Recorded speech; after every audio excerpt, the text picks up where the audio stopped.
were already earlier invited as in one of our public hearings. And it is in that public hearing that they gave their opinion, and that I think in general the AFP and the PNP, the DILG said that they were very supportive of the passage of the BBL. But it is my understanding that they have been invited again due to the incident of Mama Sapano, wherein the committee asked for 4 reports from the OPAP, from the ARM, from the PNP, and the AFP, and this was submitted on February 9 and February 10. Because of that now, this is the reason why we are recalling these agencies to help us understand, tackle later on a line-by-line basis, which we'll do an executive session, these provisions that were mentioned by the chairman. Is that correct? It's correct that we have invited the resource persons to focus on the 5 matters that we have mentioned in our letters. And so that is why they're here. We're interested on the article on public order and safety and the provision on the powers of government on defense and external security. You're right, Congressman Sorbagat, yes. They're here to answer that. Yeah, what? Chairman. Mr. Chairman, throughout these 2 months long, from February 9 up to 2.5 months, up to now, February 20, there has been so many things that have happened, and I have heard the chairman set certain conditions to the resumption of the public hearing. These were in public forum, these were in television, this was in radio. And I recall the chairman said that, to bring back the trust and confidence building measures, the chairman stated that number 1, the MILF should return the firearms, all firearms, not only some. Number 2, that the MILF surrender all those involved in the massacre, killing of the Sub 44.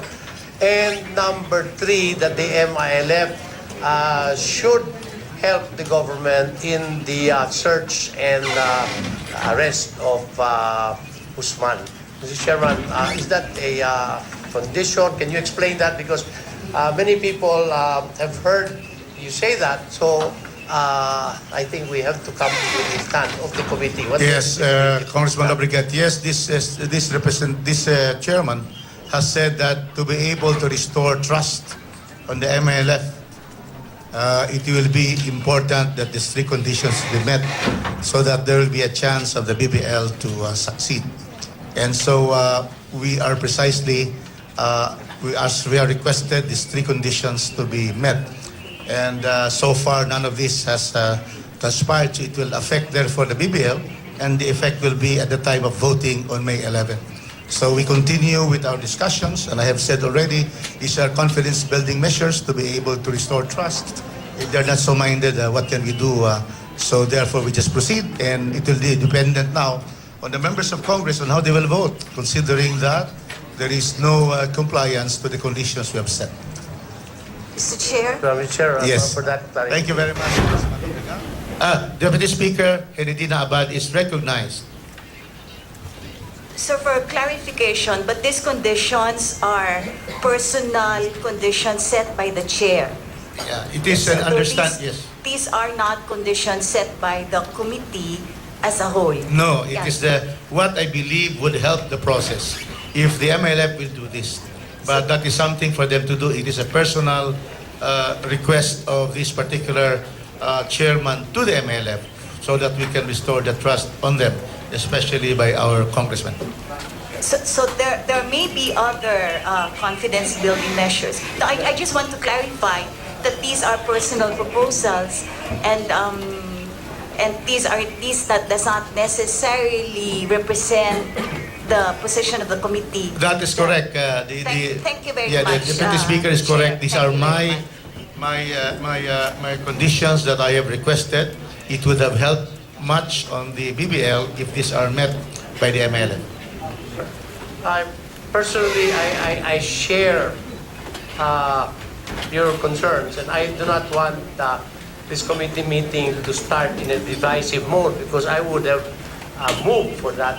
But anyway, I shall move for that in a later part so that we can already proceed. Because if we start tackling that now to set the conditions, I think there will be a lot of discussion. And I think we are here to hear the PNP, the AFP, and then, so Chair, let us do that. Thank you very much. So we're now ready to proceed. We will request therefore first the Secretary of Interior and Local Government to be followed by the PNP and the BOI Chair. So we would like to recognize Yusek Corvera is recognized on the position of the Secretary of the ALG on the five matters stated in the letter. Good morning, Mr. Chairman, sir, members of the committee, honorable members of the committee. As far as the DILG is concerned, our position, considering that we are, our position actually shall be also relayed by the position of the Philippine National Police, considering that we are working as one department. However, as a prefatory statement, we would just like to inform the committee that the DILG continues to be fully supportive of the passage of the BBL. As stated a while ago, there might have been, because of the happening of the Bangsamoro incident, there could be some review of operational matters probably already in implementation of the BBL. However, as to the principal provisions of the BBL, we believe that it has not been affected by the incident because of especially the questions of constitutionality, considering that under the provisions, the Bangsamoro Police is still and shall always remain part of the PNP and under the direct command and direction of the PNP chief. So with that, Your Honor, we will be we will be turning over, Your Honor, the statement of the DILG to the PNP. Thank you. So before we hear our PNP representative, I'd like to acknowledge the President, Vice Chairman Achero. Please proceed. We have Police Senior Superintendent Cesar Binat. Morning, Mr. Chair, the members of this committee. Let me express the regrets of the OIC PNP because he's suffering from acute typhoid enteritis. That's why he could not attend this meeting. Ladies and gentlemen, good morning. The Philippine National Police expresses full support to the passage of the Bangsamoro Basic Law to institutionalize the concluded peace agreement with the Moro Islamic Liberation Front. The PNP recognizes the deep aspirations of our Filipino Muslim brothers and sisters and understand their ardent desire for genuine Bangsamoro identity. We believe that all this can come to fruition with a framework of national unity, cooperation amidst diversity, and inclusive economic growth and development, a framework that is deemed written in the BBL. All Filipinos, including the Bangsamoro people, are kindred, woven together by the universal rule of love, respect, and goodwill, which is held in the highest regard by all men and women in this world. And this universal rule of love, respect, and goodwill is deemed subsumed in the BBL. However, Mr. Chairman, this expression of support comes also with our expression of concern as a consequence of the unfortunate Bangsamoro encounter. It would be disservice to the public if the PNP will omit expressing its concern not over the passage of the BBL, but over the interpretations of provisions relative to the maintenance of public order and safety, as well as the institutions and arrangements that will be put in place to ensure peace and security in the Bangsamoro, which we believe could be addressed in the eventual crafting of the implementing rules and regulations for BBL. Nevertheless, the PNP has not wavered in its commitment to pursue a lasting peace in Mindanao, starting with the passage of the BBL. Instead, the PNP is transforming its concern into high hopes and optimistic anticipations. Presently, the PNP is in the process of rethinking, revisiting, and reviewing the initial actions that we have made under the work plan that was crafted last year by our focal team for the peace process with the assistance of OPAP in implementing the fulfillment of our commitment to the peace agreement on matters pertaining to the PNP. The PNP is also working for the creation of a peace process office within us, which will serve as a dedicated office that will handle all issues and concerns related to peace process and with officers and staff solely assigned thereon. Finally, the Philippine National Police, whose troopers die in the name of law enforcement operations, share with the Bangsamoro people the aspiration for genuine peace, not only for the Bangsamoro people, but for all its other inhabitants, that we may finally see a prosperous country able to secure for all Filipinos the blessings of democracy within an integrated national territory and under a single sovereign state. That's my opening statement, Mr. Chairman, and now I give the floor. Yes. Okay. So that is the statement from the PNP. So we'd like to get the position of the CIDG PNP and the Board of Inquiry. Sir, the CIDG being part of the PNP shares the same position as the statement given by Senior Superintendent Binan. And we support the passing of the BBL, sir. Thank you very much. So we now proceed to the Department of National Defense. Yusek Batino is recognized. Morning, Your Honor. Firstly, may we manifest that Secretary Voltaire Gasmin and in behalf of the Armed Forces of the Philippines, General Katapang are at the moment attending also an equally important ceremony at the Camp Aguinaldo, but will follow immediately after to this hearing to present their comments and inputs. We would like to manifest also, Your Honor, that the Department of National Defense earlier submitted its position paper in response to the questions propounded in the November 2014 hearing. We had submitted our position paper in December 2014.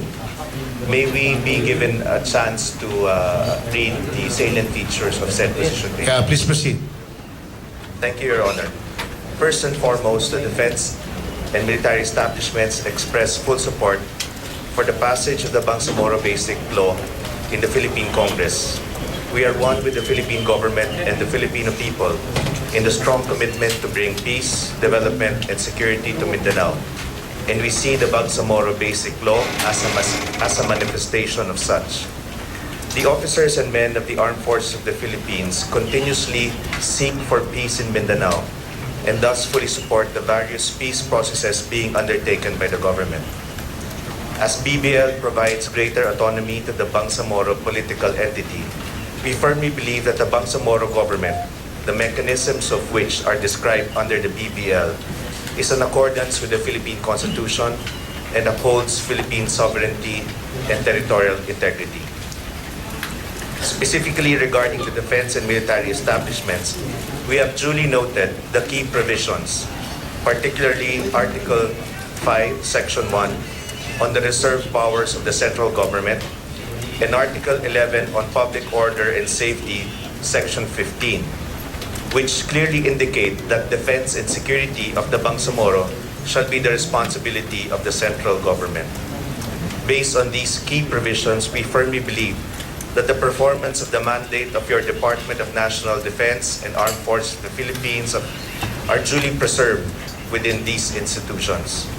We also took note of the provisions indicated in Article 5, Section 2 with respect to disaster risk reduction and management within the Bangsamoro, and we find that this proposed provision is in accordance with the pertinent provision under Republic Act 10121 or the National Disaster Risk Reduction and Management Act.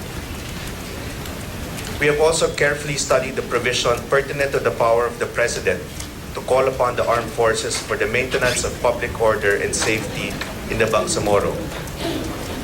That provision is Article 11, Section 16 of the BBL. It is respectfully posited that the foregoing proposed provisions in the BBL should be read in accordance with Article 7, Section 18 of the 1987 Constitution.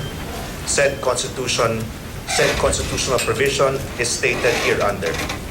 The President shall be the Commander-in-Chief of all armed forces of the Philippines, and whenever it becomes necessary, he may call out such armed forces to prevent or suppress lawless violence, invasion, or rebellion. According to Father Bernas, the President as Commander-in-Chief has the power to direct military operations and to determine military strategy. The ultimate power is his to direct movements of naval and military forces placed by law at his command, and to employ them in the manner he may deem most effectual to harass and conquer and subdue the enemy whenever it becomes necessary. The constitutional provision cited vests upon the President the sole prerogative to call upon the armed forces, whether or not the Chief Minister presents such request to the President. Based on this, we believe that the correct interpretation of the foregoing Article 11, Section 16 of the BBL is that the Chief Minister of the Bangsamoro may request the President to call upon the armed forces to operate within the Bangsamoro for the purposes provided therein. It is distinctly indicated that the President can do so, firmly grounded on his sole prerogative and under such specified conditions, even without the request of the Chief Minister. Said conclusion is further justified by the preceding Section 15 of Article 11 of the BBL, which stipulates that the defense and security of the Bangsamoro shall be the responsibility of the central government. Corollary to the above-mentioned provision is a second line of Section 15 of Article 11 of the BBL, which states that the central government may create a Bangsamoro Command of the Armed Forces of the Philippines for the Bangsamoro, which shall be organized, maintained, and utilized in accordance with national laws. We acknowledge that this provision in itself clearly specifies that the decision to create a Bangsamoro Command is discretionary upon the central government with the corresponding requisite that it be administered consistent with existing national laws. Lastly, Your Honor, on the matter of coordination relative to the movement of the AFP within the Bangsamoro, we respectfully manifest that there had been prior practices already made on the ground regarding coordination with local government units all over the country. As had been practiced, coordination of the AFP movements within LGUs, including the current autonomous region in Muslim Mindanao, is based on the IPSP Bayanihan Directive pertaining to stakeholders' engagement, whereby coordination is made with the local chief executives and with the local peace and order councils, wherein the heads of the LGU and the AFP unit in the area are both members. Thus, there have been previous coordination mechanisms which were previously implemented with LGUs all over the country, similar to the coordination protocols mentioned in Article 11, Section 17 of the BBL. That is all, Your Honor. Thank you for this opportunity. Thank you. Before we proceed with General Domingo, we'd like to acknowledge the presence of the Honorable Representative of the 1st District of Davao del Norte, the Honorable Anthony Del Rosario, and also the 2nd District of Sulu, the Honorable Mariam Napi Arbison, and also the arrival of Congressman Philip Ichay. Yes, please proceed, General Domingo. Mr. Chairman, Your Honors, good morning. On behalf of the Chief of Staff, Armed Forces of the Philippines, General Gregorio P.O.P. Katapang Jr., I would like to say that the whole Armed Forces of the Philippines supports the position as profoundly explained by Undersecretary Patino, Mr. Chairman, Your Honors. Thank you. So how about General Calves? Would you care to also state your position? The same? How about General Pereras? The same. So yeah, we already receive the positions of the resource persons. Now we'd like to go now to the questions from our members of the Congress. Deputy Speaker Balindong is the first listed, so we'd like to recognize Deputy Speaker Ali Balindong. Thank you, Mr. Chairman. This is not actually a question, but only a request from the DILG, represented by Yusek Corbera. But first, for us direct stakeholders in the PB who are Mindanaoans, it is always heartening for us to hear that the Department of National Defense and the Philippine National Police are fully supportive of the Bangsamoro basic law.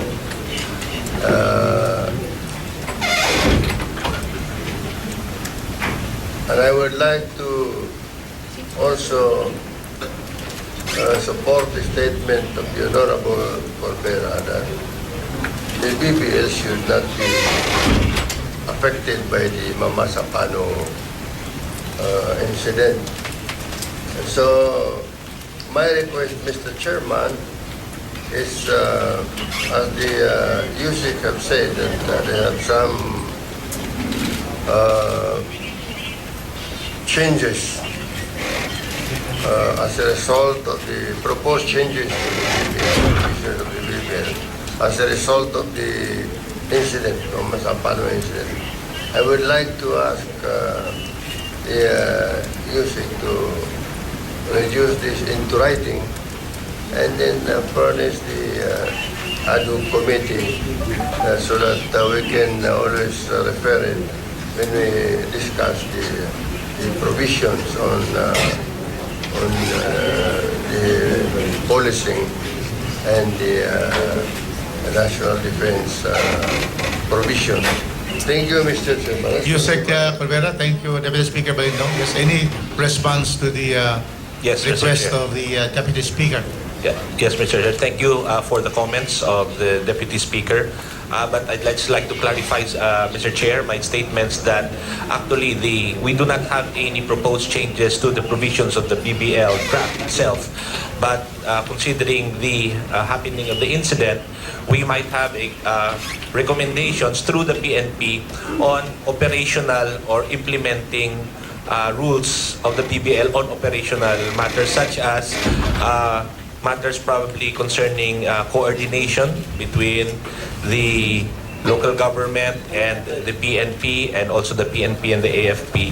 However, the PNP is creating actually a team, and the PNP is creating a focal team to address these operational concerns and which will result in recommendations, sir. We will be submitting it. Yes, sir.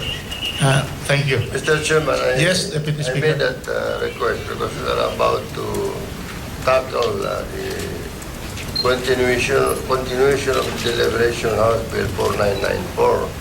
And it is timely, Mr. Chairman, that we have a copy of these changes that they would like to propose. But I agree with the issue that we should be submitting this position to the focal person. We will be guided when we come to the discussion on the line by line or provision by provision amendment of the 4994. Mr. Chairman, thank you, Mr. Chairman. Thank you, Deputy Speaker. Before we proceed with the next interpellator, we'd like to acknowledge the presence of Magdalo Party List Representative Gary Alejano. And we'd like to now request the Secretariat to also recognize our guests from the indigenous peoples in Mindanao who has come a long way from Mindanao to come here today. Committee Secretary. Yes, Your Honor. from the organization of Teduray and Lambing nga Ian Conference, Timuay Wilfredo Ibanez, Timuay Alberto Acosta, Timuay Sergio Belin, Timuay Gumbalya Gunsi, Timuay Crescencio Limao, Dato Mario Kading Nilan, Dato Ador Dulay, Timuay Muhammad Linas, Fintaylan Maria A. Sargan, Fintaylan Jean Ann Zoilo, Fintaylan Fatima P. Kanakan, Timuay Fernandez C. Samar, and Your Honor, Commissioner Timuay Melano Ulama is also present now. Yes, I'd just like to put in the record the communication from the organization of Teduray and Lambangian Conference Incorporated. It says here that the organization is in total support of the BBL based on the fact that after extensive consultation and discussion, we, referring to the organization, came to the conclusion that this provision provides a wider avenue for political representation, protection of ancestral domains, and promotion of indigenous cultural identity.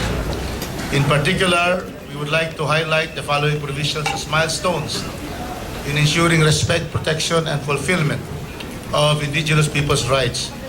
Article 7, Section 5.3 of the BBL, which provides for the election of sectoral representatives constituting 10% of the members of Parliament, including 2 reserved seats for each for non-Moro indigenous communities and settler communities. Article 9, which outlines the rights of indigenous peoples, including the creation of a tribal university that will safeguard the traditions and identity of the IP, are included in the Bangsamoro. And third, inclusion of the United Nations Declaration on the Rights of Indigenous Peoples as one of the core principles that defines the power and authority of the Bangsamoro government. So the organization of Teduray and Lambangian Conference urged our honorable legislators and members of the Ad hoc Committee on the Bangsamoro to stand for the support of indigenous people's rights by passing in toto the provisions on the BBL, especially the section dealing with IP rights. So we thank the organization for submitting this paper. I have now here received copy. You can take this from me. I have now the copy to be placed on record with the committee secretary. Thank you very much from our, yes. Yeah.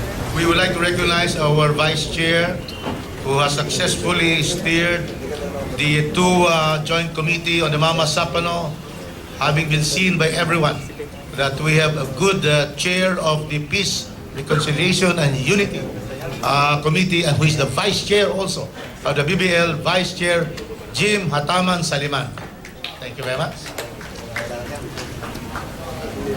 We also have here the presence of our senior Deputy Minority Leader, the Honorable Neri Colmenares is welcome. Honorable, also we have here the Honorable Carlos Isagani Zarate. Welcome to the committee meeting. And also Honorable Antonio Tino, who is present with us this morning. So with that, we proceed now with the Congressman Lobrigat on his interpellation. Thank you very much, Mr. Chairman. We've heard the positions of the resource persons. They say they also fully support the passage of the EPL. To the AFP, you're saying that because of the Section 15, Defense and Security, it says there, Defense and Security of the Bangsamoro shall be the responsibility of the central government. Now, can I refer you to the powers of government? Because the powers of government in the reserve powers, it says, reserve powers are matters of which authority and jurisdiction are retained by central government. central government shall exercise the following reserve powers: defense and external security. This is very different from what is stated under Section 15. It says defense and security of the Bangsamoro, but right in the beginning, powers of government, it only says defense and external security. So how can you fully support the passage of the BBM when the defense, you are limited now only to defense and external? How about internal security? Even the fight against terrorism, that involves internal security. So hanggang papayag na kayo na external security lang? One comment. Please answer. We'd like to ask both the Undersecretary and General Domingo, who would come first? Yeah, Yusek, you please. Yusek. Thank you, Your Honor. And we appreciate, Your Honor, the continued interest of the legislators for the performance of the mandate by the Department of National Defense and the Armed Forces of the Philippines. We take note, however, as mentioned by Congressman Lobregat, that in a later provision in the BBL, we believe that any doubt regarding defense and security powers of the central government is already resolved in favor of the central government by virtue of this later provision. Moreover, it is clearly provided under the Constitution and Article 11, Section 15 reiterates this constitutional principle that defense and security will still be within the exclusive mandate of the national government. Chairman, so as there will be no room for misinterpretation, your position should be that the defense and security, it is not only external security, because if you now say that is taken care of by later provision, later on when the law is already passed and if these two provisions are there, the MILF will say, "Oy, hanggang ano lang kayo, external security dahil it is the reserve powers of government." So I think I don't know, if I were the AFP, I would push for the amendment. It says reserve power should be defense and security, not only limited to external security. Yes, Your Honor, we submit to the wisdom of the honorable legislators with respect to these two provisions in trying to harmonize this inconsistency, if at all. And we appreciate, again, we manifest again our appreciation for the interest of the honorable legislator, Congressman Lobregat, in trying to fix any issues in the BBL, if at all. Thank you. Could issue the military Section 17, coordination. The government and the Bangsamoro shall establish coordination protocols which shall govern the movement of armed forces of the Philippines in the Bangsamoro. You have said there are several instances wherein there are arrangements between the AFP and the local government. But if you put this in the law, you are actually tying down the movement of the armed forces of the Philippines. You can have internal arrangements, area by area. The council, the local council, peace order council, depending on the situation. But by putting this in the law, you are forever tying down the hands of the military. So, you don't mind if your hands are tied down forever until the law is changed? Can this be applicable in all other regions? You will now say any movement of the military in Caraga, in Ilocos, in whatever region has to be now there has to be protocols. Isn't this now hampering the movement of the military? Yes, can you answer that? Because this provision is mandatory, while the creation of a Bangsamoro Armed Forces Command is made. The word used here in Article 17 on coordination, the central government and the Bangsamoro government shall establish coordination protocols which shall govern the movement of the armed forces of the Philippines in the Bangsamoro. This, according to Correspondent Brigade, this will be a violation of Article 10 of the Constitution, that the defense and security, not only external, but security means both external and internal, is under the responsibility of the national government. What is the reply of our Undersecretary? Thank you, Your Honor. Firstly, may we respectfully state that the coordinations being currently made by the Armed Forces of the Philippines with local government units all over the country are only limited to general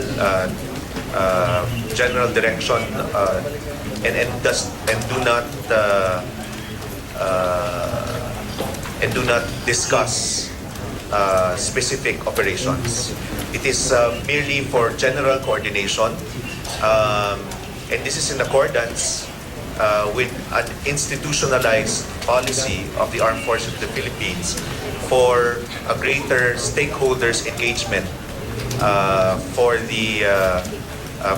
in the performance by the Armed Forces of the Philippines of its mandate for national defense and territorial integrity.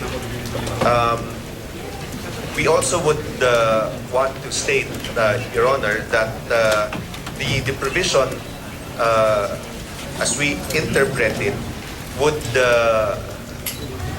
entail the agreement by the national government or by the Armed Forces of the Philippines for these coordination protocols to be established. And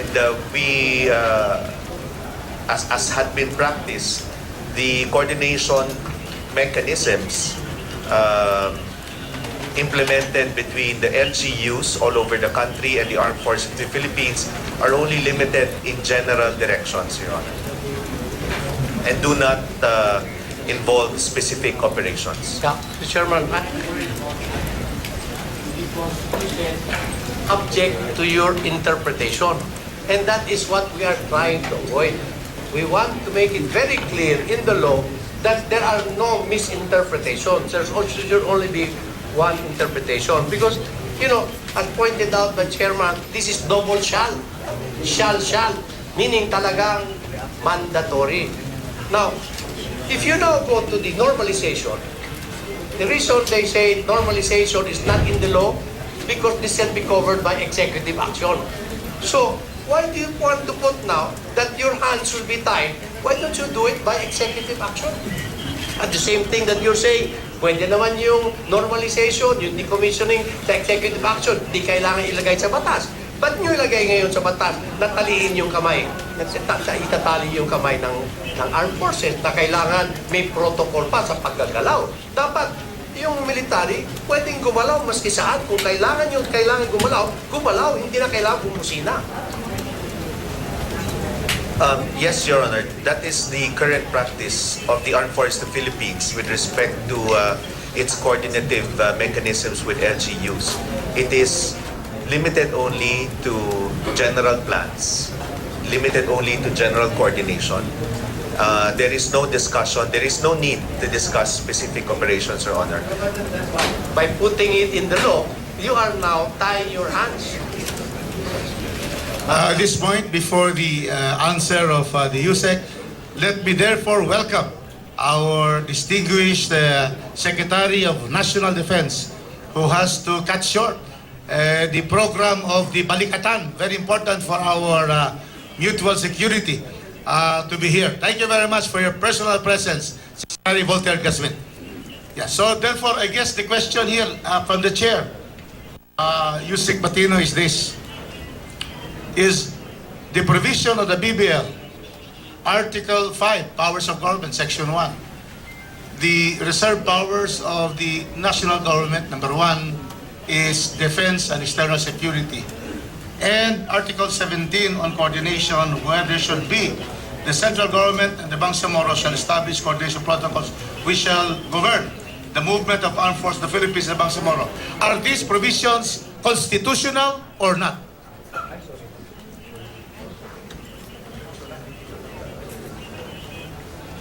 Sir, it is our understanding that the latter provision, Article 15 or Section 15, Article 11, resolves all issues that the defense and security is really the exclusive mandate of the central government. We also would want to state, however, that we leave it to the discretion and to the wisdom of this honorable committee in resolving any issue with respect to the provisions mentioned by the honorable chair. With respect to coordination, Your Honor, we understand the concern and we appreciate again the concern manifested by this honorable committee. We would just want to provide the context for such a provision, the present context which really entails a coordinative mechanism between the AFP and the LGUs all over the country for synchronization of defense and security plans in general. We would want to assure the Honorable Committee that the AFP in its practice does not coordinate or need not coordinate with LGUs with respect to specific operations.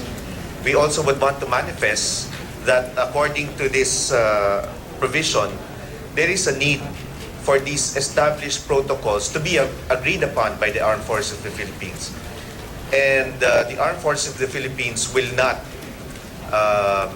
agree to a mechanism that will imperil or that will impair the conduct of AFP operations within any area, may it be within another LGU or within the proposed Bangsamoro government, Bangsamoro area.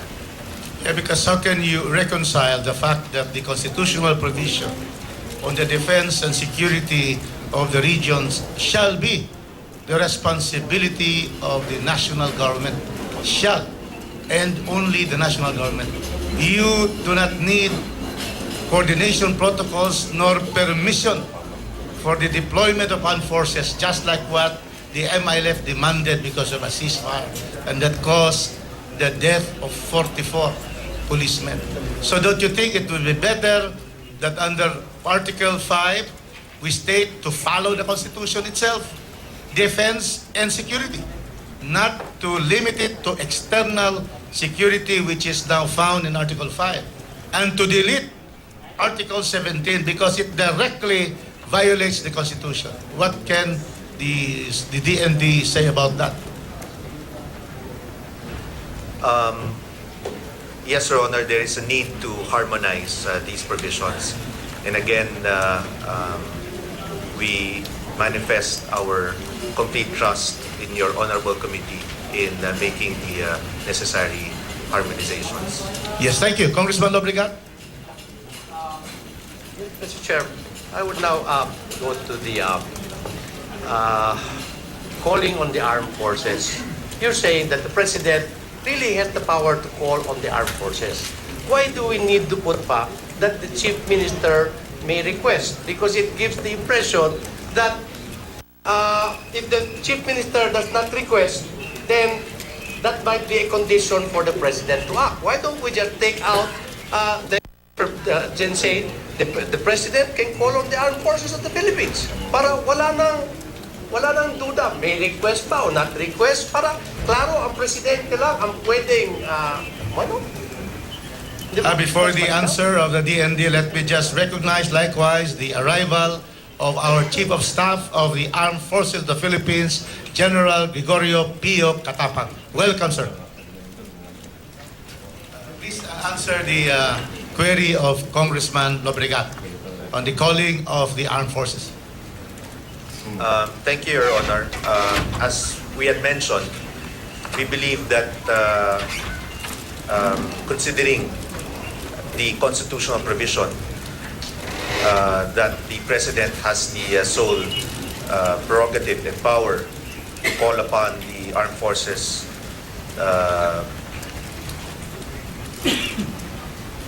this provision under the BBL must be read in that light. However, Your Honor, may we also manifest that under Republic Act 9054, there is a similar provision already providing for the mechanism for the regional governor to request the President. So it seems that this is a reiteration already of a provision under RA 9054. That's all, Your Honor. Mr. Chair, if you always try to say it should be read in the light of the Constitution, you know, the ordinary man in the street will not go back to the Constitution. They have not read the Constitution. So why don't we make provisions very clear so that there will be no interpretation or misinterpretation? That is what, because if we're going to say it should be read in this light, then we are saying lahat ng mamamayan ay basahin niyo yung Constitution, provisions, so and so. Pero kung malinaw yung batas, hindi na kailangan siguro balikan yung Constitution. So, yan ang suggestion ko na siguro dapat yung Chief Minister may request, direkta na tayo sa Presidente. The President can call on the military. Mr. Chairman, I hear my, because I still have question to the police.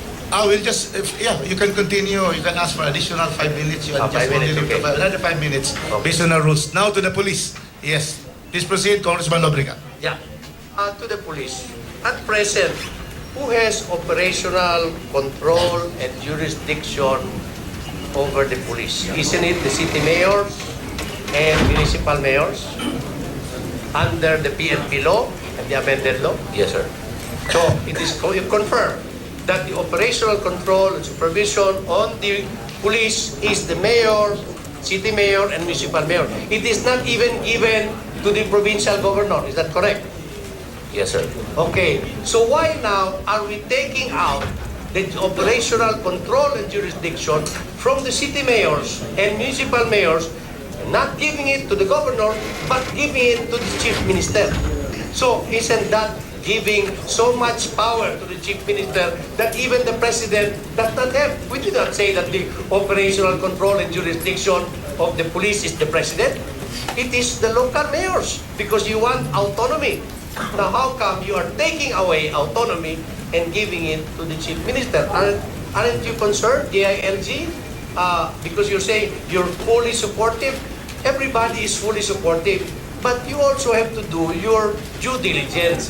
Each department and each office has their concerns. Kasi sinabi nyo, you have your concerns, but you will just put it in the implementing rules and regulation. Siguro hindi naman tama yan. Ilagay na sa batas, huwag itago sa implementing rules. So can I have the comment on the operational control and jurisdiction of the police? Why is it taken away from the local city mayors, municipal mayors, and then given now directly to the chief minister? Don't you have any concern, the ILG, then police? Yes, Mr. Chair.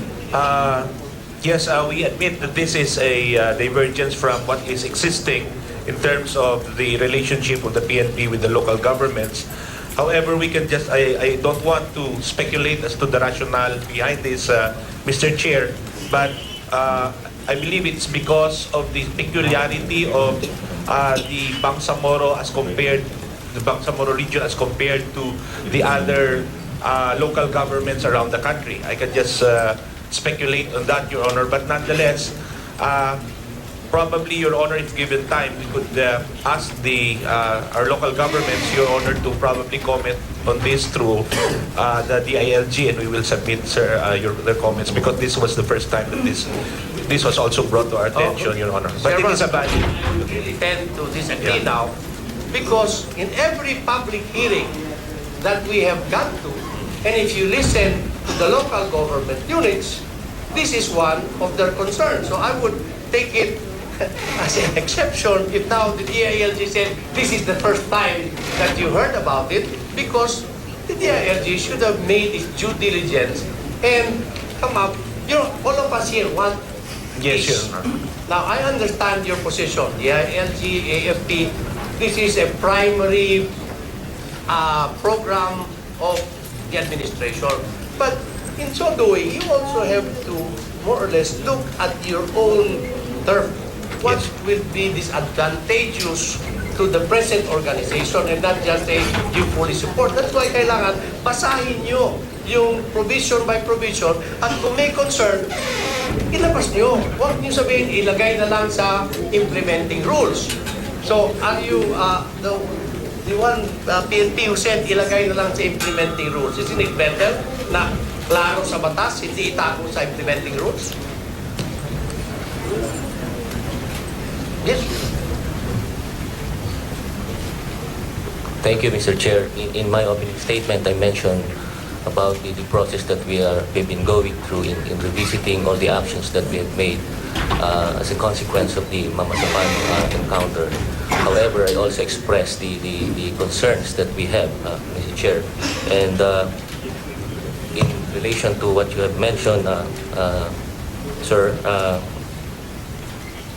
while at the outset, the PNP commends the express provision in the BBL declaring the Bangsamoro Police to be part of the Philippine National Police. It demonstrates the assent of the Bangsamoro people for the Bangsamoro Police to remain unified with the National Police Force.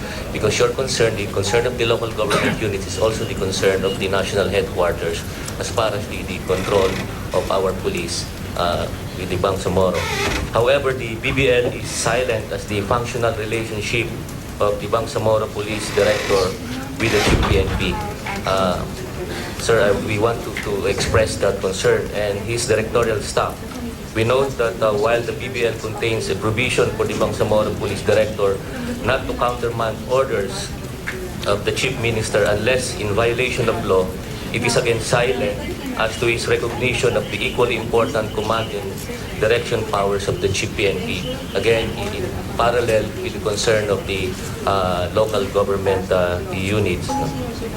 Overall regional police forces, a diminution of the command and direction powers of the Chief PNP over the Bangsamoro Police, and its director may weaken the integrity of the police, which is similar to the concern of the LGU. Moreover, even though the BBL recognizes the continued relationship between the Bangsamoro Police and PNP National Support Units, it does not recognize the inherent movement, deployment, placement, and utilization of powers of the Chief PNP. So, which is similar to what you have mentioned. BBL is silent as the framework within which such relationship will be determined by the contemplated intergovernmental relations body.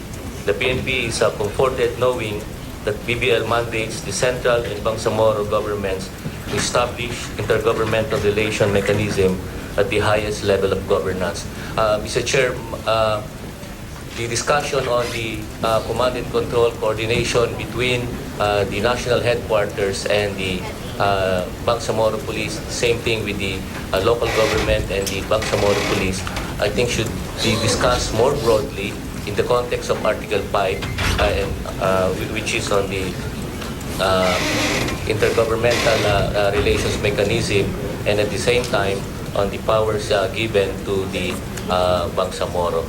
So, to answer your question, Mr. Chair. Before we continue, we'd like to ask therefore the preliminary remarks. We'd like to hear, of course, the Department of National Defense Secretary, Secretary Gasmin, and also General Katapang, so that we will be able to hear from you. We have letters to you in relation to 5 matters that we wish you to give your position on these matters. We know we can have our here the Secretary of National Defense.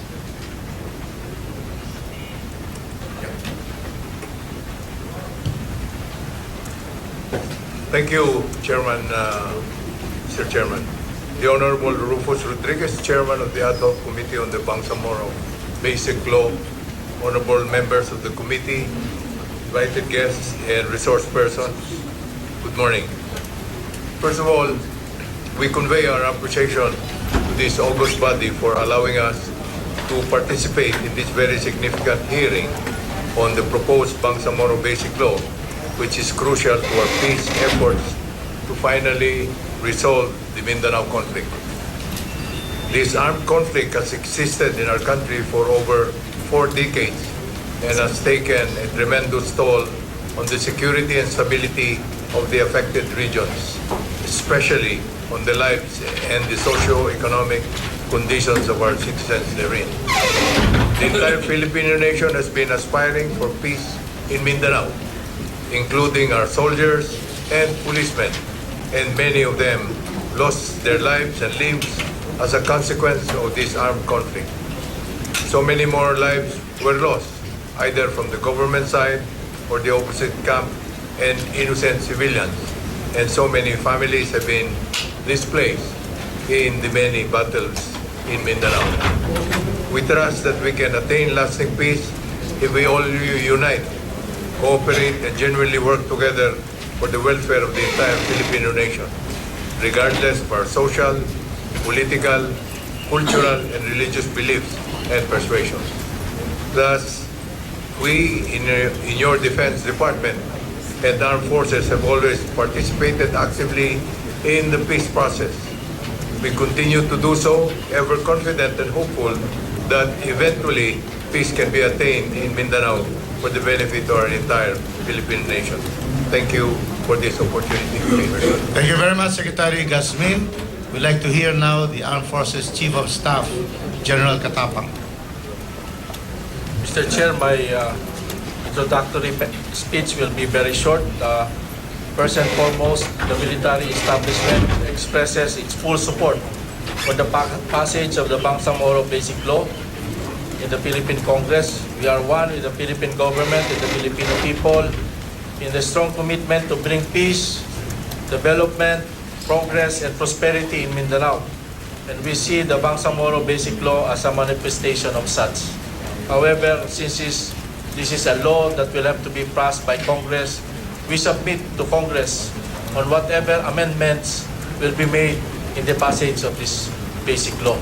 Thank you, Your Honor. Thank you, General Katapang. Before we proceed, let me just recognize the presence of the representative from the 2nd District of Misamis Occidental, Vice Chair Henry S. Waminat.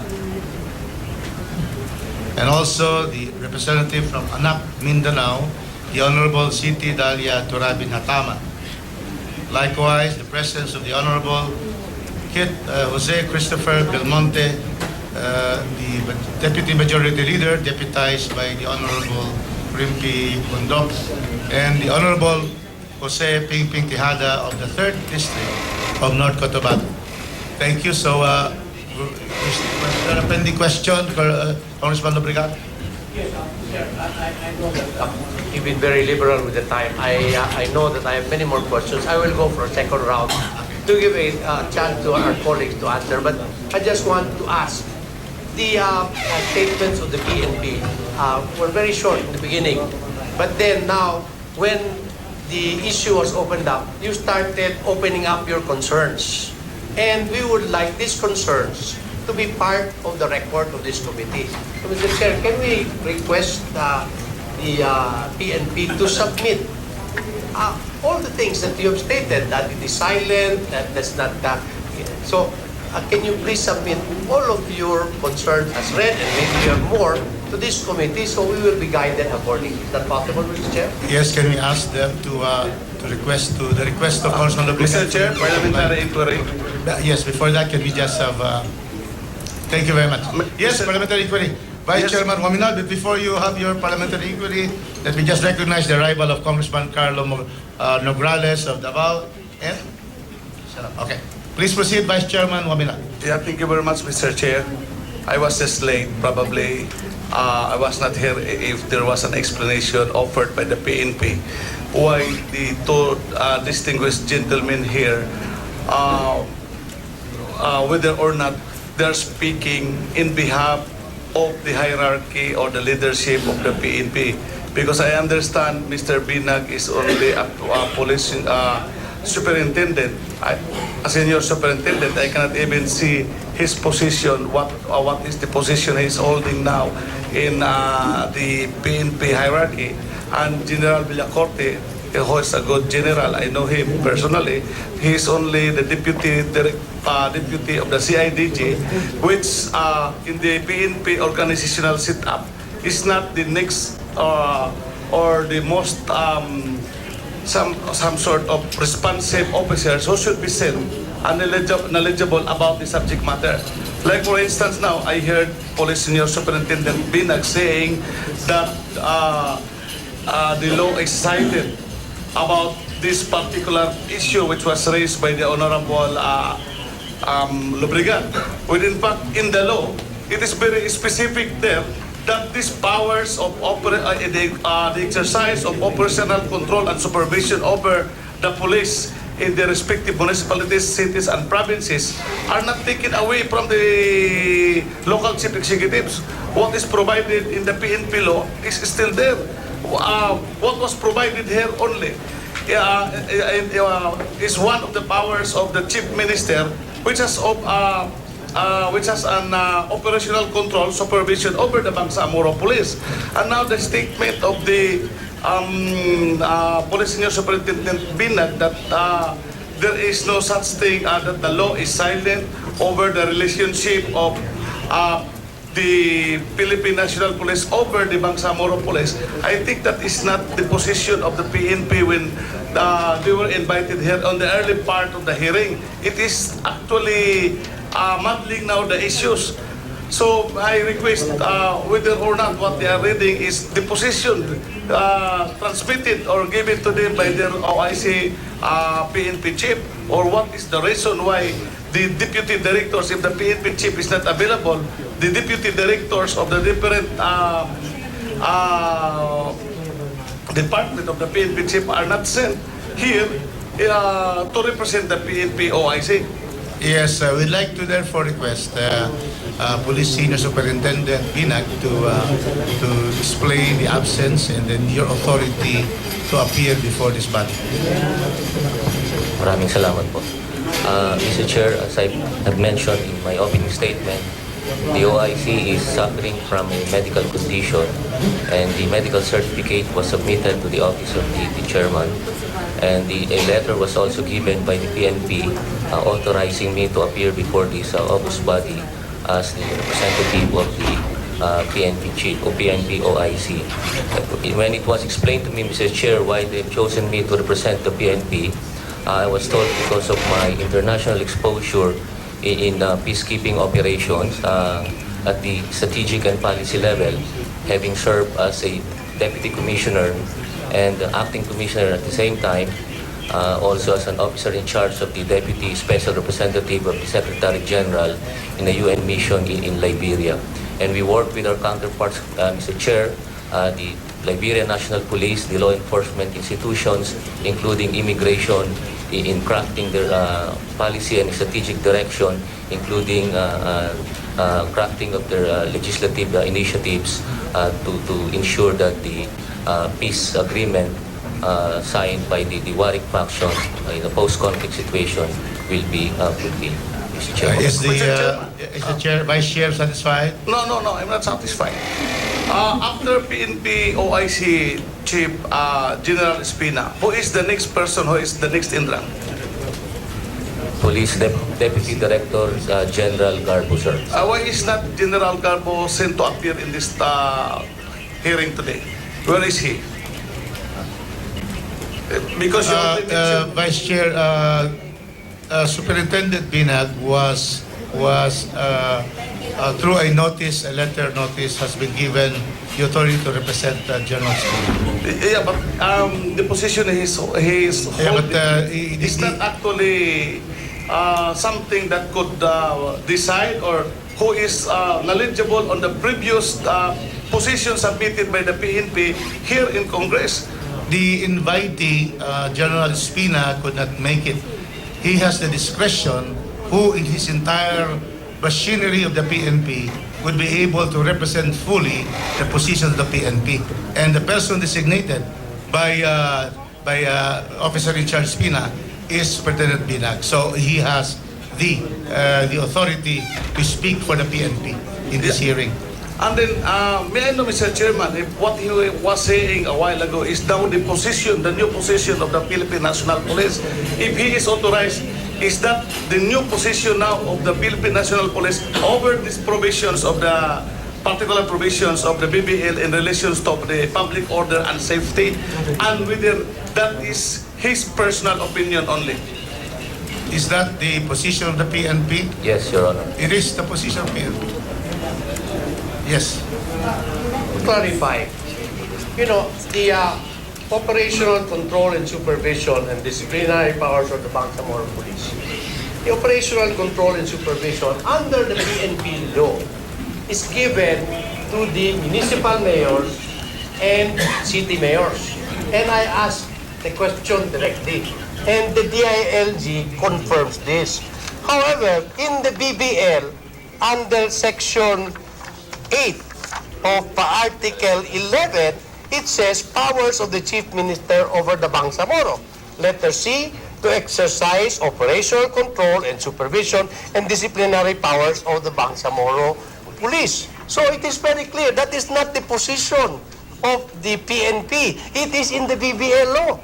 And so that is why this BBL law now takes away the operational control and supervision away from the city mayor. I was a city mayor before, and I know that. Now it takes it away from city mayors and municipal mayors and gives it to the chief minister. That is the way the law is written, and that is why we're saying this is a concern that should be brought up. Now, if we don't like the answers given by the resource persons, that is their official statement. So I don't think we are here to question as long as he has the authority to speak for the department or speak for the secretary, then so be it.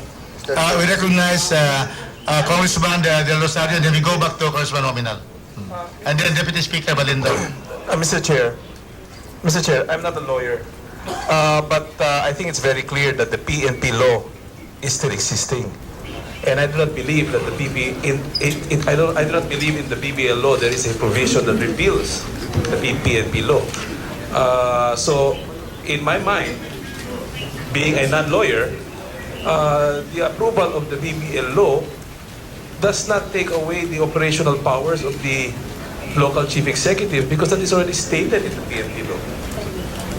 Unless, of course, somebody introduces a repeal clause to that effect. Chair. Let me just therefore, let our Congressman Del Rosario finish. And therefore, Mr. Chair, the mere fact that the provision cited by our good friend from Zamboanga City talks about the chief minister having operational control over the Bangsamoro police is relevant in this case because that is not in the PNP law.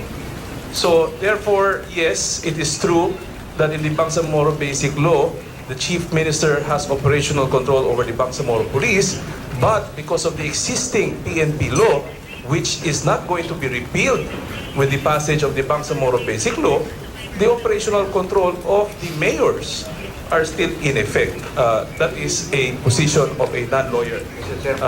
Just to clarify, Mrs. to the PNP, the governing rule on a police force in the region, Cordillera and the Arm, is under Section 21 of the Constitution. And let me read to you what the constitutional provision is. Section 21. The preservation of peace and order within the regions, referring to Cordillera and the Arm, shall be the responsibility of the local police agencies, which shall be organized, maintained, and supervised, and utilized in accordance with applicable laws. And therefore, we cannot, out of nowhere, just put provisions in the BBL that may not be in consonance with the applicable national laws. And what is the applicable national law on the PNP? Republic Act 6975, correct? Which is an act establishing the Philippine National Police under a reorganized Department of the Interior and Local Government and for other purposes. Now, Section 21 of the National Police Commission.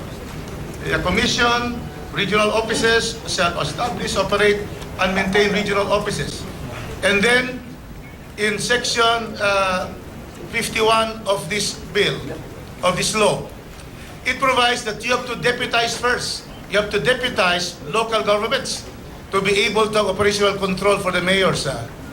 So my question is, have you deputized all local mayors and municipal mayors, city and municipal mayors? Have you deputized them that is required by this particular Republic Act 6975? Are the mayors now all over the country Mr. Chair, it's the National having operational control? It's the National Police Commission who has the authority to deputize all the local chief executives, and they have also the power to remove the deputy. Yes, have the National Police Commission deputized all the mayors already and the city and municipal, if that is the situation now obtaining? That, Mr. Chair, I will have to ask the National Police Commission. Because Cagayan de Oro the mayor has no operational control. And many of the local governments have no operational control because they have to be deputized for that purpose. So it's not automatic that local government, there is no principle therefore that there is an automatic operational control and supervision of the mayors. And precisely the reason why this was taken out and the reason why there is a Philippine National Police.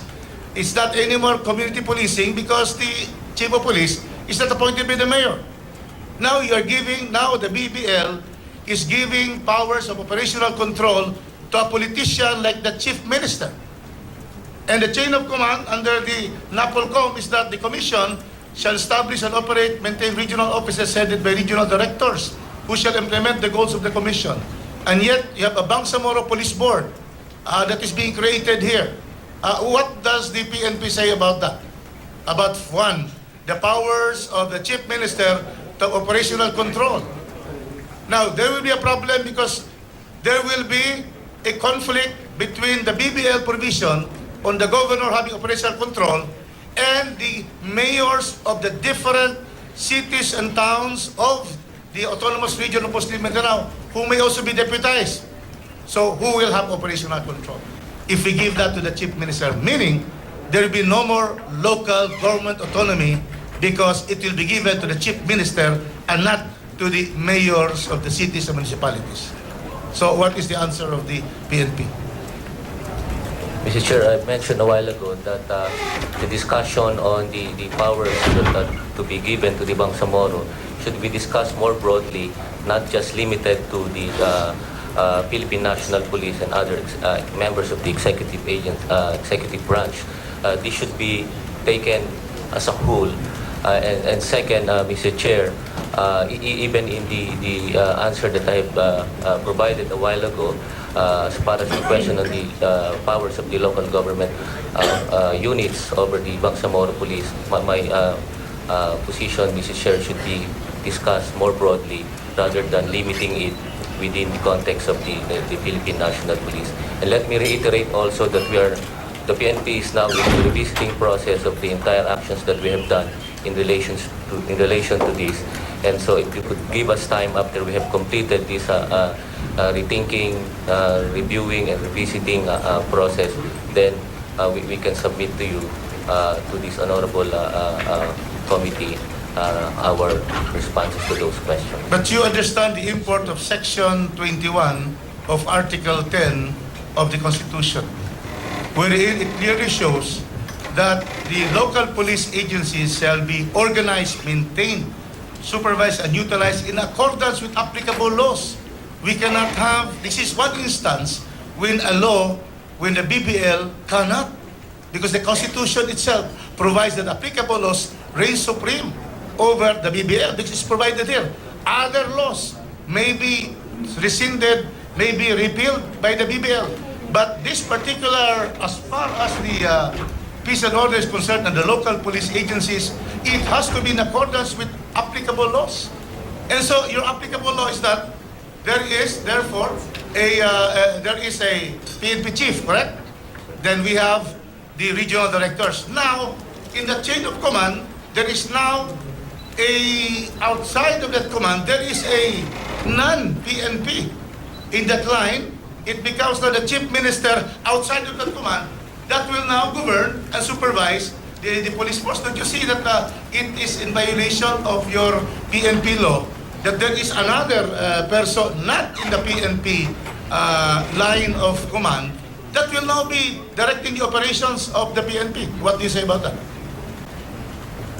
Mr. Chair, as I mentioned a while ago, the discussion on these issues should be taken more broadly, not just limited with the PNP, because the issue is not just about the relationship between the future Bangsamoro Police and the Philippine National Police Headquarters. And if I may, Mr. Chair, learning from the experience that I have had as a former acting commissioner of the United Nations mission in Liberia, in a post-conflict situation, Mr. Chair, there's a tension as always on the historical claims of the warring parties as against to some of the constitutional provisions.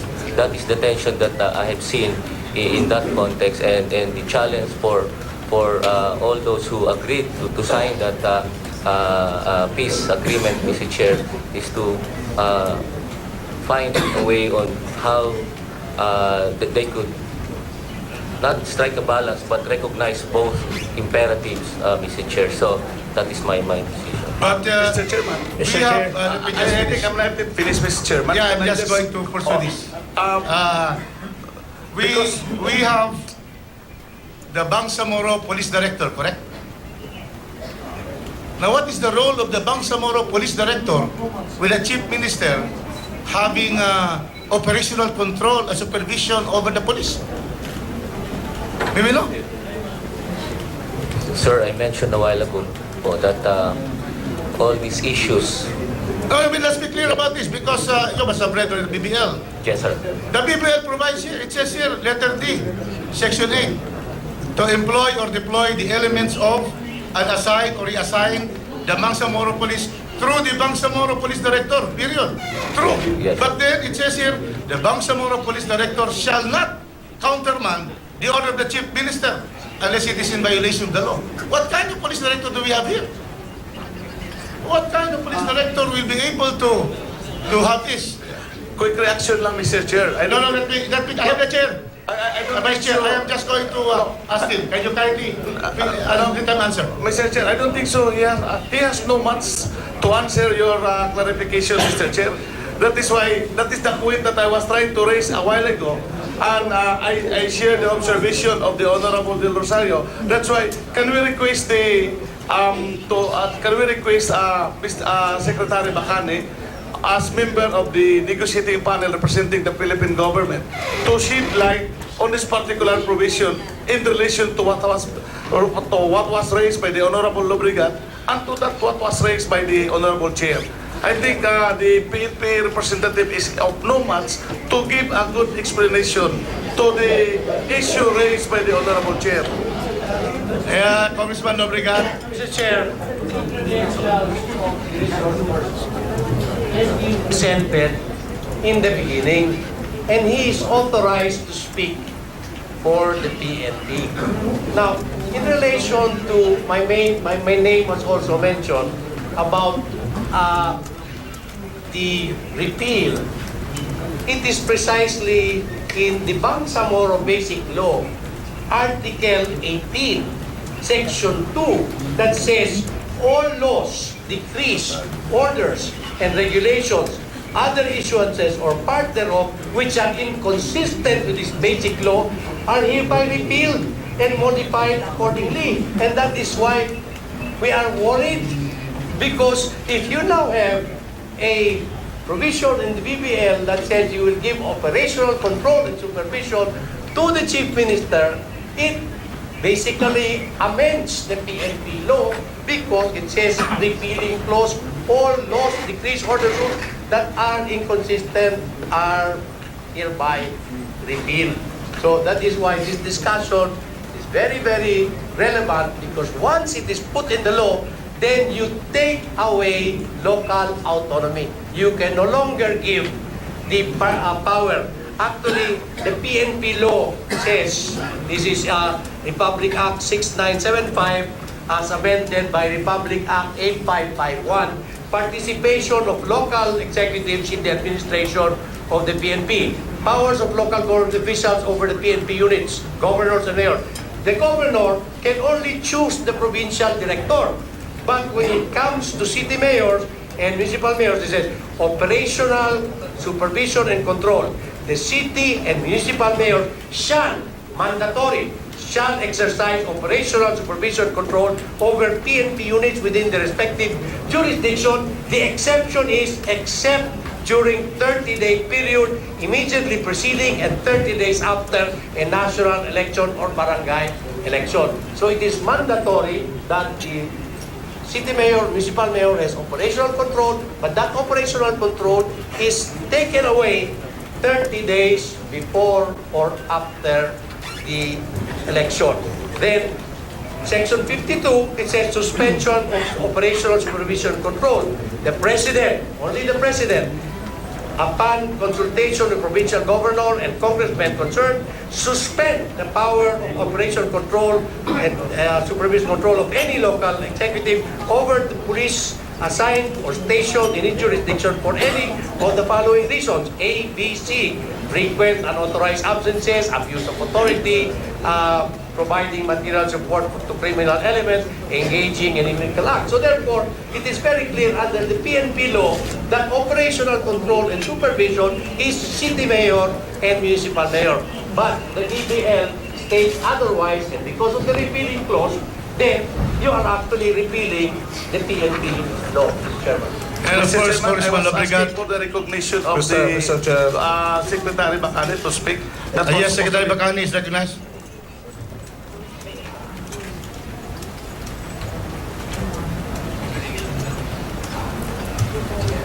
Thank you, Mr. Chairman. First of all, I think our chair sent you a letter basically saying that she could not attend this meeting because she's on her way to Washington to receive an award from Ms. Hillary Clinton. Secondly,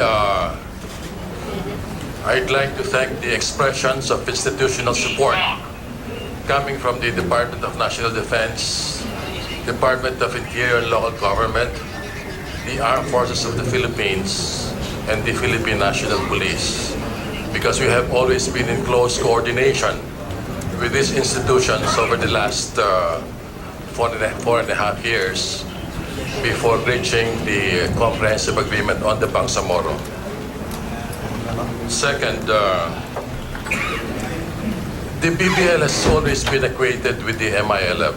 Just want to clarify that because, as a matter of record, the Bangsamoro Basic Law is for all Bangsamoro, not only for the MILF. In fact, we have the visit of the OIC Secretary General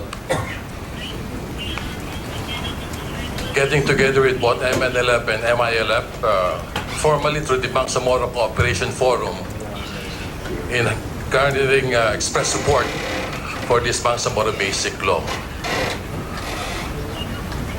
We also wish to clarify that the only role of the MILF after the passage of the Bangsamoro Basic Law is to lead the Bangsamoro Transition Authority, after which it will be a free-for-all come May 2016 elections. Free for all, not only for the MILF, but for all Bangsamoro. Third, we submit that what we have signed, that all of the provisions in the proposed Bangsamoro Basic Law are within the Constitution. Because one of the guidelines of our President before initiating the negotiations was work within the flexibilities of the Constitution. Second, additionally, I think we all recognize that the proposed Bangsamoro Basic Law is not, and we have never said it's a perfect document. Therefore, necessarily, if it's not perfect, it has imperfections. I think what those imperfections are, there may be some need for clarification or being explicit in some of the provisions which are just assumed. We leave that to the plenary wisdom, to the wisdom of the members of Congress for reviewing this Bangsamoro Basic Law. Now coming to the issue of operational control. I think we all know that the autonomous region of Muslim Mindanao, the future Bangsamoro, is the only autonomous region in the country. So we cannot, it is a unique situation so far because there's still no autonomous region in the Cordilleras. What is explicit here is to have some sort of unity of command, especially the Bangsamoro will be primarily responsible for public order and safety. Today, we have ProArm reporting directly to the Philippine National Police, Chief PNP. What we're basically saying here is operational control through the Bangsamoro government, administrative control. Napolcom, we're saying only one PNP, the one in charge of the Bangsamoro Police Force reports to the Chief PNP. In case of any conflict, we have always said that it's the decision of the Chief PNP which will prevail. I also wish to cite a provision in the PNP law.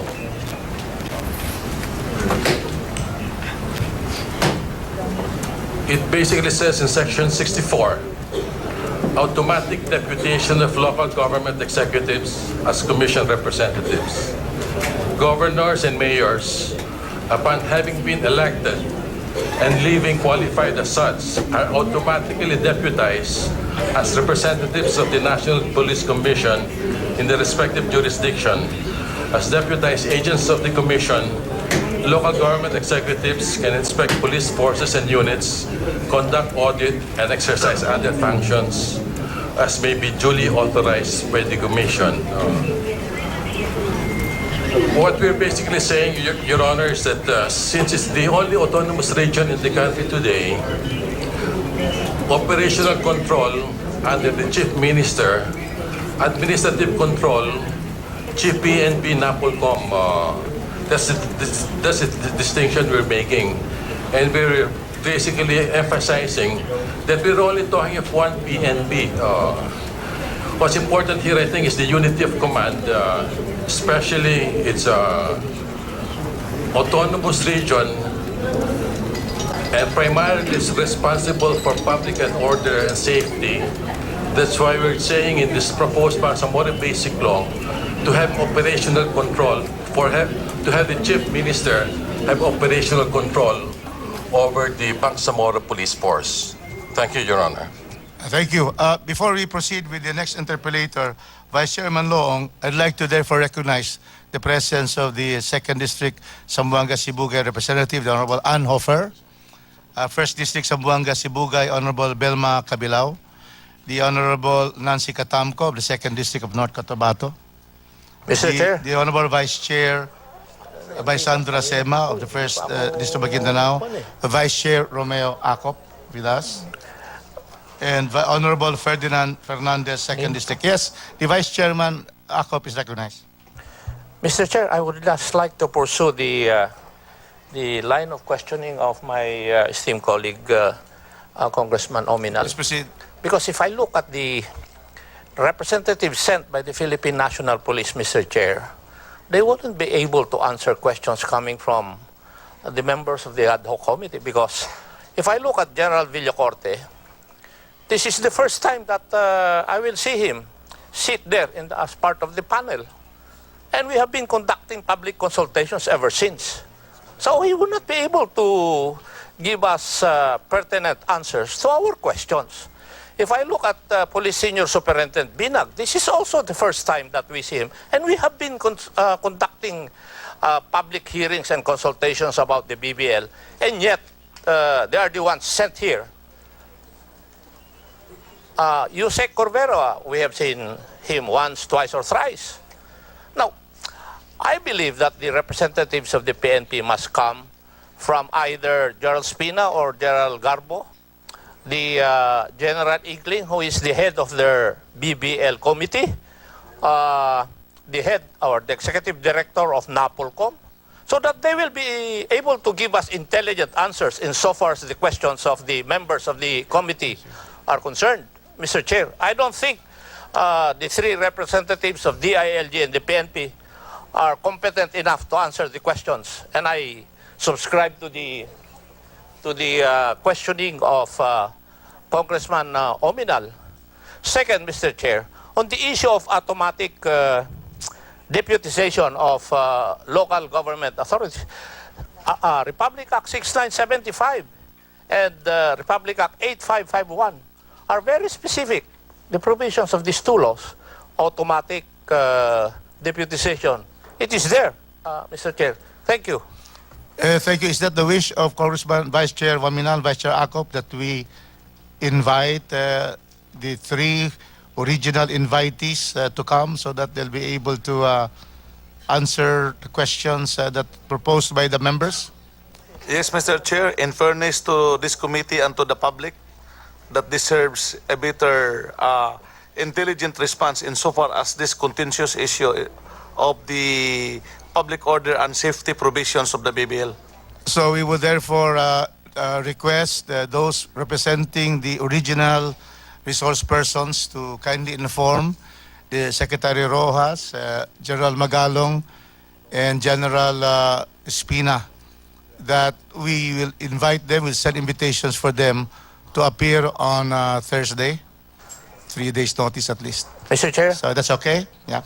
Mr. Chair, there is a committee in the Philippine National Police which is in charge of the BBL, and it is headed by Police Chief Superintendent Igling. Correct me if I'm wrong, but he's the one in charge of that. So you wish that it will be General Inking that will appear? Yes, Mr. Instead of Espina? Chairman. Yeah, we see the wisdom of the Vice Chair because being in charge of BBL. Okay. And then the director, Yes. director of the Directorate for Plans, because he's the one preparing all of this, for example, orchestrating the positions of the Philippine National Police. Yes. So whom would you want to be invited, Vice Chair Acop? The director of the Directorate for Plans. For the PNP? Yes. Who is General? I think Alexander Ignacio. Alexander Ignacio. So you can dispense with General Espina? He should be the one. He should be the leader of the group that will head the PNP. So General Espina and General, what's the name again of the plans? Ignacio. Ignacio. And who else? The two of them will be okay? And the General King? head of the director for operations, because he's the one who knows all the operations being conducted by the Philippine National So Police. the three personalities will be invited for at 9:30 on Thursday. How about the CIDG? We will request. General Magalong has already sent the authority to Police Chief Superintendent Villacorte with the position of General Magalong. Would you still want General Magalong to appear? As far as this representation is concerned, Mr. Chair, General Magalong's personality is as head of the CIDG. Yes, okay. And has been thrown into the limelight because he headed the Board of Inquiry created by the DILG, Mr. Chair. Also General Magalong. And about Secretary Rojas? I think it would be better for us to get the presence of the executive director of the NAPOLCOM, because basically the provisions of public order and safety would refer to the PNP and NAPOLCOM, Mr. Chair. So we'll ask the executive director of NAPOLCOM, and also Yusek Corvera would be to be sufficient for him to appear for Secretary Rojas. Okay? So, any comment? Yes, Your Honor. Regarding the comments, we agree that the NAPOLCOM really should be here and they should be invited. But as far as the DILG is concerned, Your Honor, I will relay the invitation to the Secretary. But nonetheless, I am the official legislative liaison of the DILG for these matters, and I have been attending the committee hearings. So before Secretary Rojas' attendance is dispensed with. We'd like you to be here with us, with the Executive Director of the Polcom. Yes, Your Okay, Honor. that will clarify the motions of Vice Chair Acop and Vice Chair Waminal. Yes, okay. So we now recognize before Vice Chairman Loong, Deputy Speaker Balindong, who has earlier raised his hand to be recognized. Thank you, Mr. Chairman. I just want to react to the statement that the power of control and supervision over local police is being taken away from them. Operational control and powers had been given to the mayors, yes, under Republic Act 6975 and Republic Act 8551. Also, Section 51, Item B, Number 3 of Republic Act 6975 provides administrative disciplinary powers. In the areas of discipline, city and municipal mayors shall have the power to impose, after due notice and summary hearings, disciplinary penalties for minor, let me repeat, minor offenses committed by members of the PNP assigned to their respective jurisdictions. So they are limited to the respective jurisdictions. Republic Act 9054, which is the present arm, also gives the regional governor with operational control and supervision under Section 8, Item B of Article 13. If this power of operational control is given to the regional governor under the present arm setup, it stands to reason that it should also be given to the chief minister of the proposed Bangsamoro. So there is no conflict, there is no inconsistency. I think the power of operational control and supervision of municipal, city mayors, and the provincial governors are not taken away from them under the basic law. And let us not also be oblivious of Section 12 of the BBL, which is the law governing the Bangsamoro Police. The Bangsamoro Parliament. The Bangsamoro Parliament is hereby authorized to enact laws to govern the Bangsamoro Police, consistent with the basic law. So, if there should be inconsistencies and conflicts, then the Parliament is authorized to enact laws to govern the regional police. That is my submission, Mr. Chairman.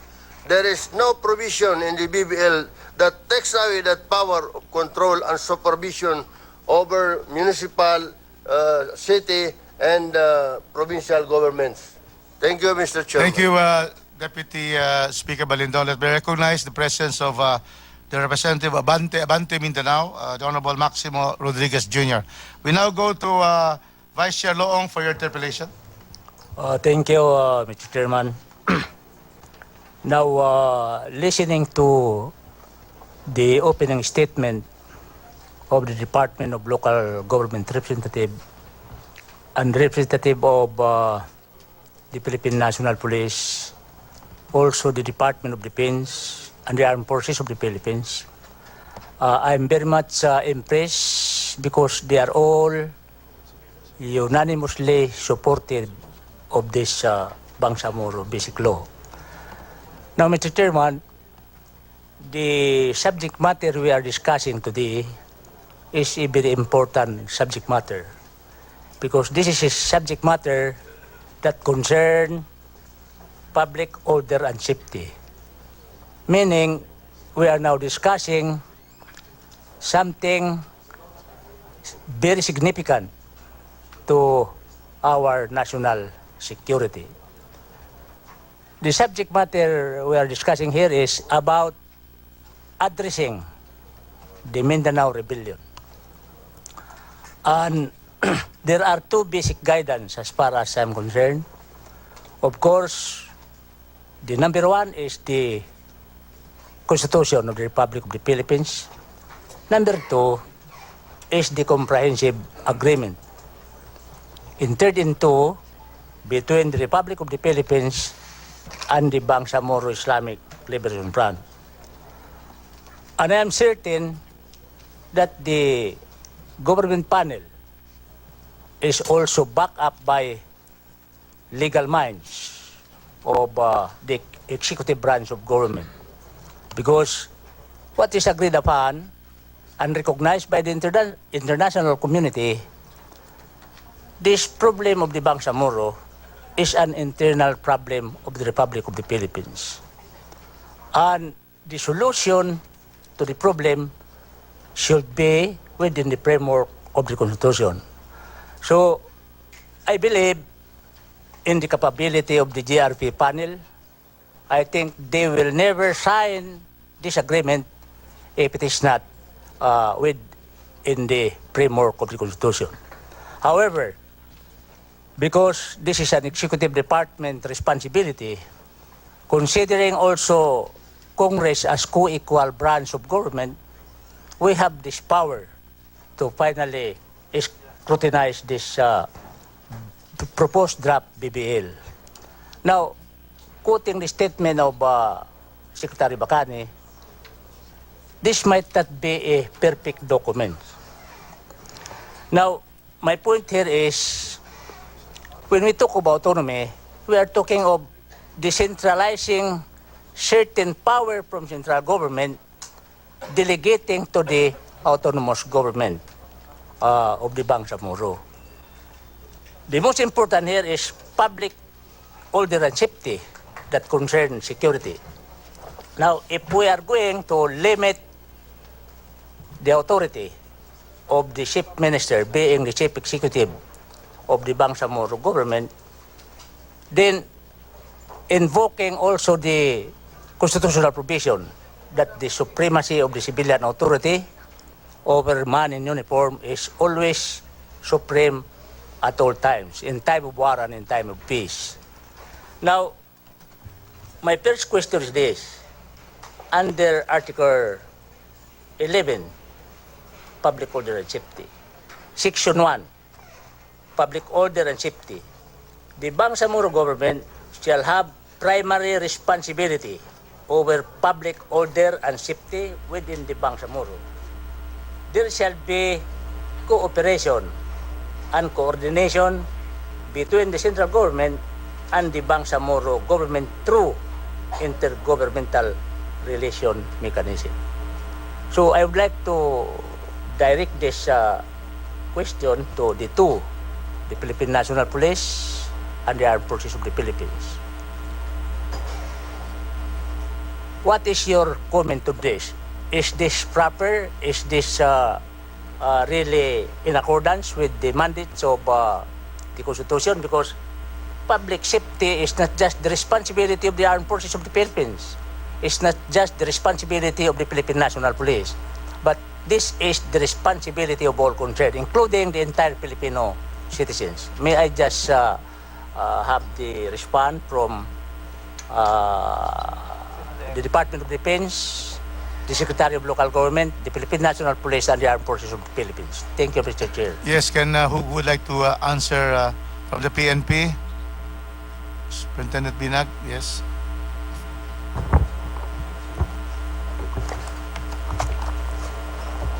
Thank you, Mr. Chair.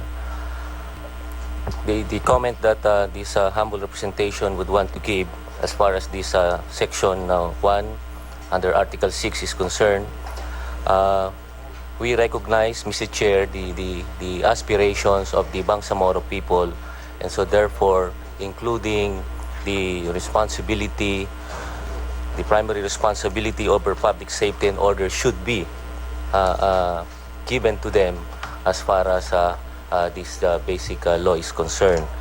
And however, the second sentence, Mr. Chair, qualifies the first sentence wherein there shall be cooperation and coordination between the central government and the Bangsamoro government through the intergovernmental relations mechanism, which was the subject of my statement a while ago, wherein discussion on the relations between the national government and the Bangsamoro government should be taken on more broadly to include issues not just related to the executive branch but including the other branches of the government because this is they are interrelated with one another. That's it, Mr. Chair. May we hear also from the Armed Forces of the Philippines? Mr. Chair, Your Honor, as far as public safety is concerned, we are subject to the mechanism of the whole of government approach, wherein you have the peace and order councils. We respect the Peace and Order Council, which is headed by no less than the local chief executive. But as regards to our own operations, meaning military operations that will have to be undertaken, we will have to conduct our own military operations. If need be, that it will be also coordinated with them. But if it is confidential, we will have to conduct it in a confidential manner, but we immediately inform them, immediately after that operation is conducted, so that they will not be left behind or misinformed about what's happening in the area. Thank you, General Katapang. I asked that question because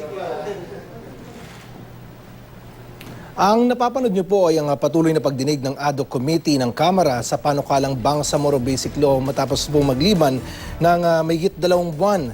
Pansamantalang itinigil ng mga mambabatas ang kanilang pagdinig ng sa naturang panukala noong February 5. Kailangan daw kasing unahin muna ang investigasyon tungkol sa madugong engkwentro sa Mamasapano, Maguindanao noong Enero. Sa pagtalakay nga kanina, ilan sa mga isyong ni Reyes ay kung naaayon ba raw ang probisyon ng BBL sa umiiral na batas. Question kasi ng ilang mamabatas ang probisyon ng BBL na nag-aalis umano na sa mayor ng operational control sa pulis at naglilipat daw sa chief minister. Na itanong din ni Congressman Lobregat kung bakit daw kinakailangan pa makipag-coordinate ng militar sa mga opisyal ng Bangsamoro para sa mga operasyon. At ginit naman ni Ginoong Bacani ng Peace Panel ng Government na naaayon daw sa konstitusyon ang panukalang BBL alinsunod na rin sa direktiba ng Pangulong Aquino. Para sa iba pang balita, bisitahin lang ang aming websites at official social media accounts. Tutok lang din sa GMA News TV para oras-oras. Alam mo, ako po si Oscar Oida. Magandang umaga.